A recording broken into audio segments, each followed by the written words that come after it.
Welcome to It Is What It Is, a true crime podcast. I'm your host, Shamri. Hopefully everybody has a good weekend.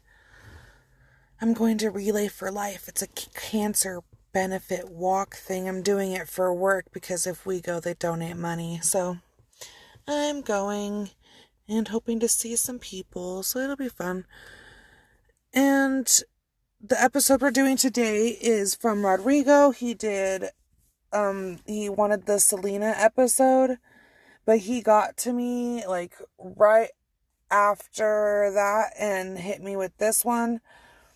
And so I decided to do it because I really didn't have a plan. So it fit in just nicely. Okay, so I'm going to tell you about Dorothea Puente. She was born Dorothea Gray, and she was born in 1929, so she's obviously old as fuck. She was born to Trudy and Jess. Her upbringing was very traumatic. Her parents were alcoholics. Her father always would get drunk and threaten to kill himself in front of the children. He did die of tuberculosis in 1937. Her mother lost custody of all of her children in 1938, and then died in a motorcycle accident later at the end of that year. Her siblings and her were sent to an orphanage where, of course, unfortunately, she was sexually abused. Her first marriage, she was 16 years old, and she married a soldier named Fred, who had just returned from World War II. They had two daughters together in 1946 and 1948. She sent one of her children to go live with a family member in Sacramento, California, and put the other one up for adoption. She left that husband in late 1948 after she suffered a miscarriage. In the spring, she was arrested for purchasing women's accessories with forged checks. She was charged with 2 counts of forgery and spent and served 4 months in jail and 3 years on probation. 6 months after her release, she left that husband. In 1952, she married a seaman named Axel in San Francisco. She created a fake profile and a whole new persona when she married him, claiming to be a Muslim and all that nonsense. They had a horrible marriage. She took advantage of him when he would go out on sea adventures. She would bring dudes down at home and get dick down and spend all of his money gambling. She was arrested in 1960 for owning and operating a brothel under the guise of a bookkeeping firm in Sacramento. She was found guilty of that also and spent 90 days in the Sacramento County Jail. In 1961, her husband Axel at the time had her committed to a state hospital after a drinking binge, lying, criminal activity, and suicidal attempts, where she was diagnosed a pathological liar with an unstable personality. Shockingly, they divorced in 1966. Although she would continue to use his last name for a different side hustle, like her alter ego. She would portray herself as a kind church Christian woman. She established a fake background in caregiving and helping others. And in 1968, she married Roberto, I already said her last name. Dorothy Piet? I don't know. Piet. Yeah, Piet. After 16 months, they separated because of domestic abuse was the main cause. And in 1967, she attempted to serve him with divorce papers, but he fled to Mexico, where their divorce would not be finalized until 1973. They continued to have a really shitty relationship. She put a restraining order against him in 1975, and then she would go on as Dorothy Piet after that for years to come following her divorce. After that divorce, she wanted to focus on running her boarding house at 21st and F Street in Sacramento. And here in Idaho, well, not all the time, but like my cousin grew up on J Street, and that's the hood. Like our lettered streets are the hood. And so are our numbered streets until you get to a certain point, and then it's like super, super nice. Like literally 2 houses divide you from scary and like pretty and like, I don't know, there's a division. Anyway, so she would establish herself as a person of the community. She would take in homeless, alcoholic homeless, mentally ill. She would also hold Alcoholics Anonymous meetings and she would also be the one that would most likely assist you in signing up for Social Security benefits. She would change her public image by letting her hair grow out and grow gray instead of dyeing it. She lost all of her teeth, so if she didn't have her teeth in, she looked older and the gray hair, and she would wear big grandma glasses and vintage clothing to help her with her appearance. She was also a very highly respected member of the Sacramento Hispanic community. She funded charities, scholarships, radio programs, and she eventually met and married a guy named Pedro Montalvo, but he was not stupid and he left their relationship a week after they got married. In 1978, she was charged and convicted of illegally cashing 34 state and federal checks that belonged to her tenants and was given probation and had to pay about $4,000 back in restitution. So I watched her, that's just her back history, all from good old Wikipedia.com. I watched her police interviews when they interview her before they finish the rest of the digging. Like because one guy goes missing, that starts the investigation, and then they find a body or whatever. So they take her to the thing. And I tell you what, I know what she did was horrible, okay? But if you did not know what she did, oh my goodness, pinch her cheeks. She is the cutest little grandma. If you had no idea what she did. Like, she is literally the cutest little grandma. I am obsessed with old people. I love old people. They are so freaking cute. Just pinch your little cheekies. Just love them. Love them to pieces. So she was actually in that house that she was operating in is where she lived before she went to prison the previous time. And then when she got out of prison, that's where she went back and then started her boarding house, where literally none of the parole agents that she was dealing with, because she was dealing with people's probation officers or their social workers, nobody ever really looked into her. They all took her on face value because she was cute, little, and old. And she really just was like, well, I'm cute and I'm little and I'm old. And everybody was like, you're right. Anyway, so once they find out that a lot of things are going wrong, the whole world finds out that this cute little grandma is not a cute little grandma. And even in the interrogation room, she's like, body? My yard? I didn't do it.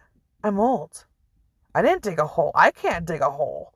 And she's like, no one in the house can help dig a hole either. They're all old and on Social Security too. So she's like, it wasn't us, Chief. I'm sorry. Turns out, police don't believe you when you say things like that. So, according to Wikipedia, the list of her murders are: in April of 1982, 61-year-old Ruth began living there in an upstairs apartment. She soon died of an overdose of cocaine and methamphetamine. She told the police that Ruth was very sad and depressed because her husband was terminally ill and believed that she had committed suicide. A few weeks later, the police returned for Malcolm McKenzie, one of the elderly people. He was 74 years old. She was drugging and stealing. She was accused of drugging and stealing money from him. And she was convicted on those charges in April of 1982 and sentenced to 5 years in prison. And she had began to correspond with Everson Gilmuth. He was 77 years old. He was a retiree from Oregon. He was in a pen pal relationship with her in prison. She was released from prison in 1985 after only serving 3 years of her sentence. And when she walked outside of those prison gates, there he was, good old Malcolm, in his red 1980 Ford pick-em-up truck. They develop a relationship and wedding plans, and all that soon happened. Well, in November of 85, she hires a guy to do some wood paneling in her apartment, and she pays him like $800 and gives him a red Ford pickup, which she was like, oh, my boyfriend moved to Los Angeles and he no longer needs it, so by all means you can. And then she says, hey, since I just gave you all that stuff, I have one more favor to ask of you, if you don't mind. Could you build me a 6x3x2 box? Like, she hands him measurements. I just picture it in my head. That's what she does. She hands him measurements, and she's like, this will do. Thanks. And she says, it is for books and other items that I'm going to discard of. She asked him to, after it was filled, he nailed it shut and transferred it to a storage thing. And so they load it up. She has him, obviously, loaded up into the back of the truck. On their way to there, they stop off of the highway, and they just unload that box. Just on the side of the highway. Poof, gone. And so, by a riverbank, and it was an unofficial household dumping site, so you're not supposed to do that. That's bad. We don't do that. That's bad. And in 1986, a fisherman spotted it and obviously called the police, looked inside, found the body. And she continued to collect his pensions and wrote letters to his family explaining why he has not been contacting them. And then she just continued to run the boarding house like nothing ever happened. Taking in 40 new tenants, his body remained unidentified for 3 years. She continued to accept elderly boarders. Oh, man, you shouldn't say elderly or old. Turns out some people get super, super, super duper offended to being called old. And you shouldn't call them old because they're not old. People are not old. It's only a state of mind. She was obviously very known through all the social workers as being the one who would take on the quote unquote tough cases. And that would be drug addicts, abusive people. She would run down every month. She would get these people, sign them up for Social Security. Then she would run to the mailbox every month, get their money before they could see it, go to this bar, cash the checks, go home, give everybody their money, knowing they're going to go get drunk, high, or whatever their thing is, and be out of money, and then she would just handle the rest. So that's how she was in the Hispanic community, doing all of the scholarships, radio shows, donations, and all that fun jazz. One of her neighbors at one point in time noticed that this guy known as Chief, who she stated she had adopted as a handyman, had Chief dig in the basement, and he would bring out wheelbarrows at a time, and the basement floor was soon then covered in concrete slabs.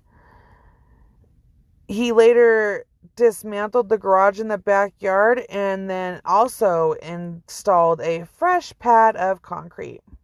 And then soon after, Chief disappeared. So, on November 11th, 1988, the police go to her and they are talking to her about her missing tenant, Alberto. This is the guy I was telling you about. And his social worker put him there because he had an alcohol problem. And at first, she was like, this is going to be good for you. You're going to be fine. And then when she went to go check on him, he was good. He was fine. He was bathed. He was clothed. It seemed that Dorothea really did her number on him and changed his life around for the best. Well, then he goes to rehab. He says, I don't want to go. I don't want to go back. Something happens. Anyway, the social worker cannot find him anymore. She calls Dorothea. Dorothea's like, hey, check it out. His family members came here the other day after church and took all of his shit and said that he was going to go live in Utah. God bless. And the social worker's like, yeah, that's a crock of shit. I'm going to call the police. Bring you to where we are now. And he was, like I said already, he was a disabled man. He also had schizophrenia. And after they were there, the police were like, hey, we need to come here and talk to these people. Well, while they were there, all these alcoholics and drunks and everybody around were like, no, Dorothea's great. Dorothea's great. Well, there's one guy who's like, Dorothea's not great. And so he hands the cop a note and he's like, hey, dude, 2 blocks to the left, I'll meet you. She'll never know. And when he goes, hey, check it out, bro. The night that Alberto went missing, there was bump, bump, bump, bump, bump on the stair. Now there's fresh grass outside that's not fresh anymore. And he starts telling the cops all this shit. He's like, I'm not saying she's killing people, but I'm just saying people are fucking gone. And there's new things happening to the yard. And so the cops go and they ask her, they're like, hey, can we participate in digging up of your yard? And she says, well, sure. Of course you can, good sir. Well, they find the body. 1 body buried on there. So there's a total of 9. There was her boyfriend, there was the Everson fella. There was a Leon. There was a Ruth. There was Alvaro, also known as Bert. There was a Dorothea. There was a Benjamin, a James, a Vera, a Betty. And so while investigators are digging up her yard or whatever, she calls the main detective guy. And she goes, hey, I cannot believe you found another body. OMG. I am freaking out. I need to go have a cup of coffee with a family member at the hotel across the way. And the cop's like, well, I can't charge you with anything. This house is old as shit. I can't say you did it, even though I think you did it. I can't prove it right now. Yeah, you can have your cup of coffee. He walks her over there. The lady inside says that the cute little old lady walks inside, walks to the payphone, makes a phone call, then sneaks out the back, dips out. Well, he goes back. And when he goes back, that's when they're just like, body here, body there, body here. And so, obviously, she skedaddled. She knew it was coming. She skedaddled. Well, she was on the run for quite a long time. And what got her caught was, obviously, it was very publicized what she did. It was like Nightmare on F Street and like it was a huge hoop-de-doo in California then.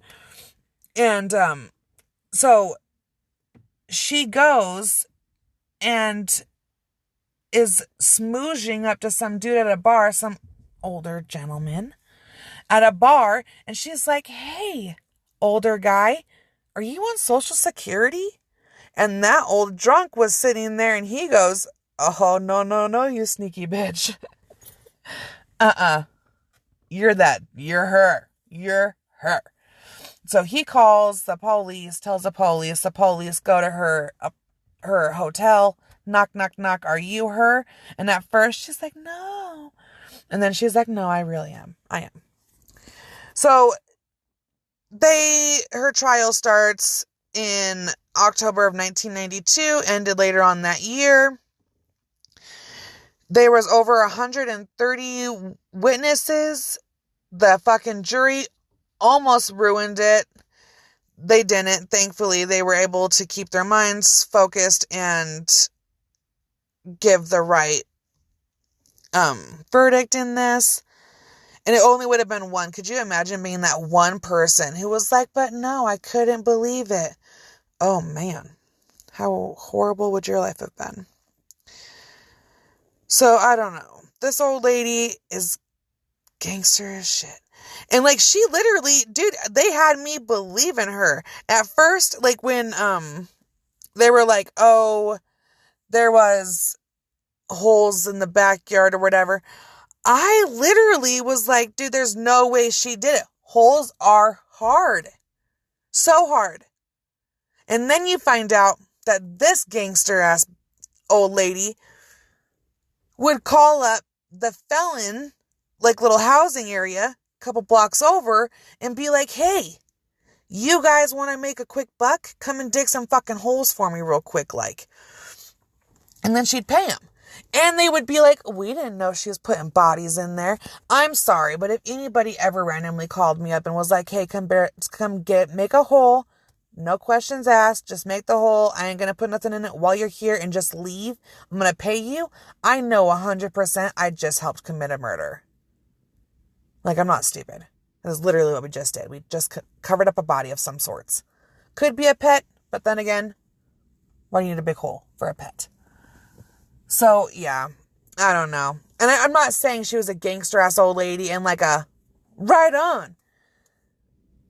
But I mean, to mend everybody's little minds about you and be like, I'm a cute little old lady, and use that because she obviously is aware that cute little old ladies are freaking adorable and precious.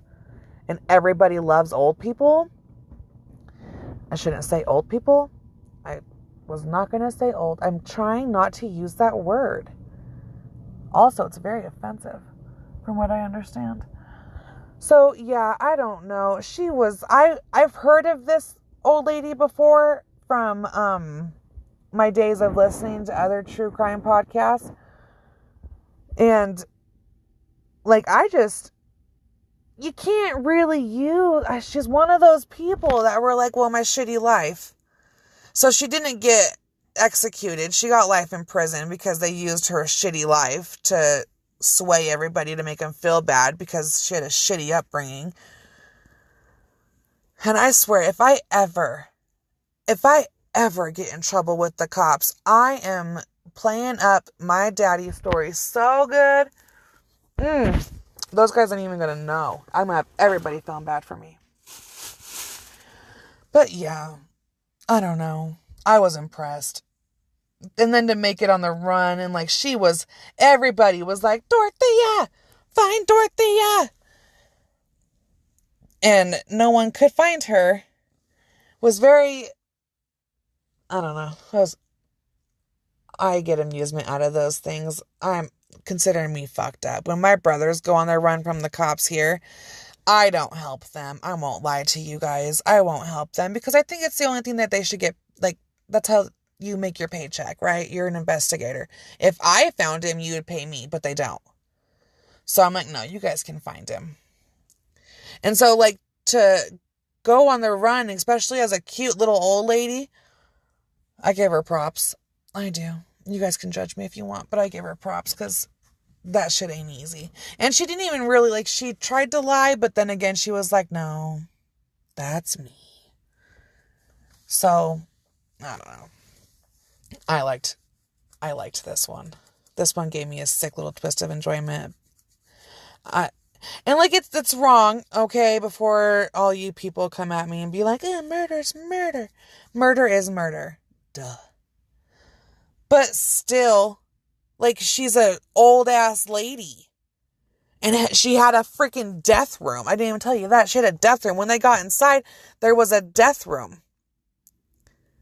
So, like, that she would just have you go lay in and die until she could find a felon to come get your hole dug. Because, I mean, she's old. She can't be out there digging your hole herself.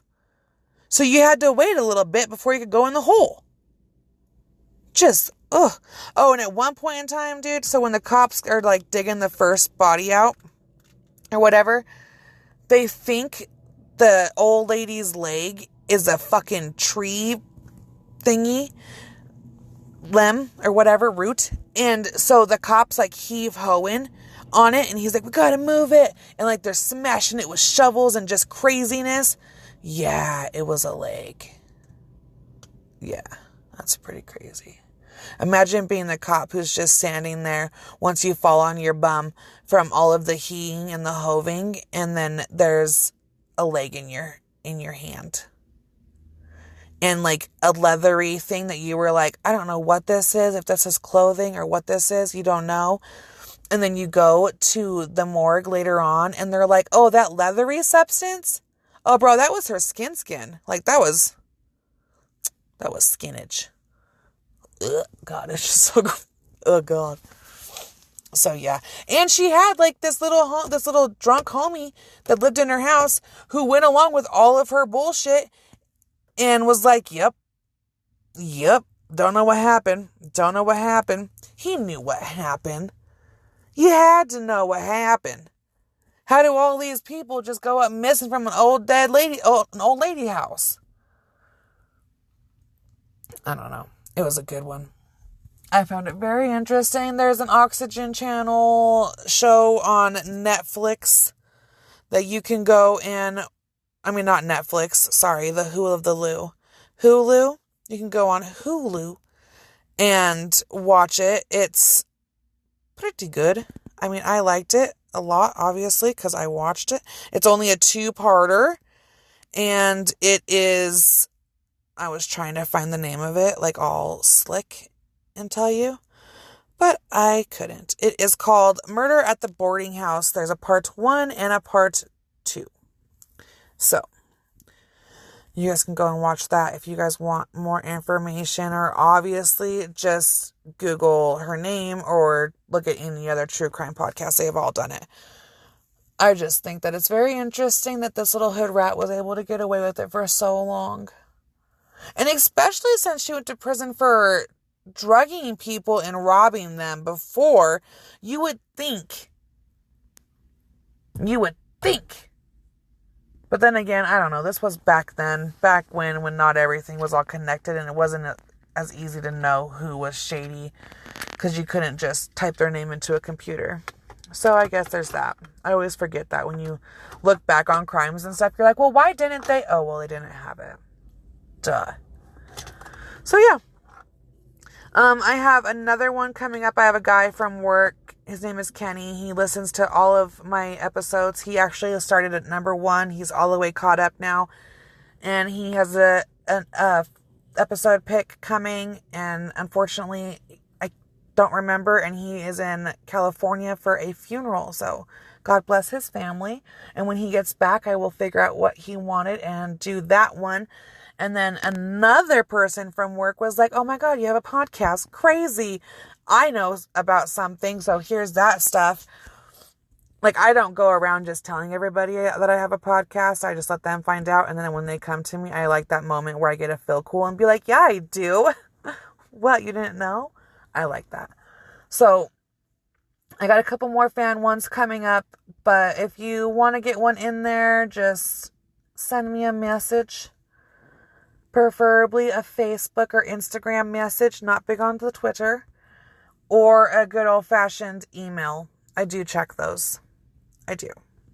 Not often, but I do.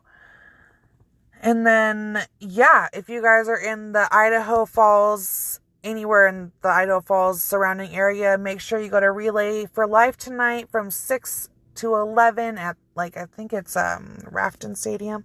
I'm not 100% sure. Probably should have told you 100% sure because I'm telling you about it. And I'm going to tell you about it. It is Thunder Ridge Stadium. There we go.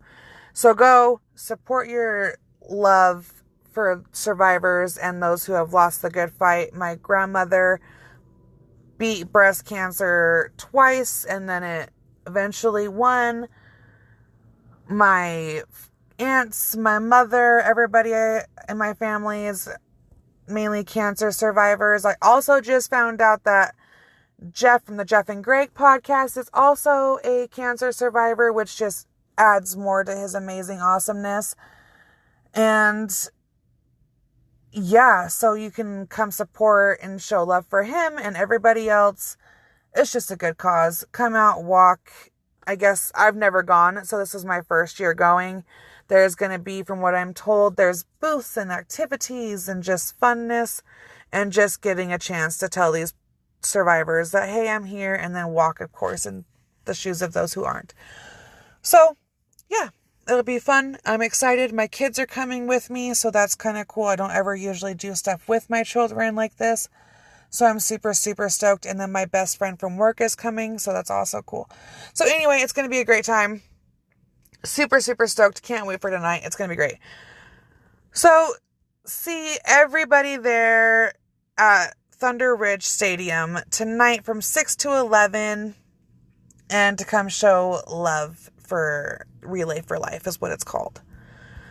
So, on that note, you guys have a great weekend. Be safe.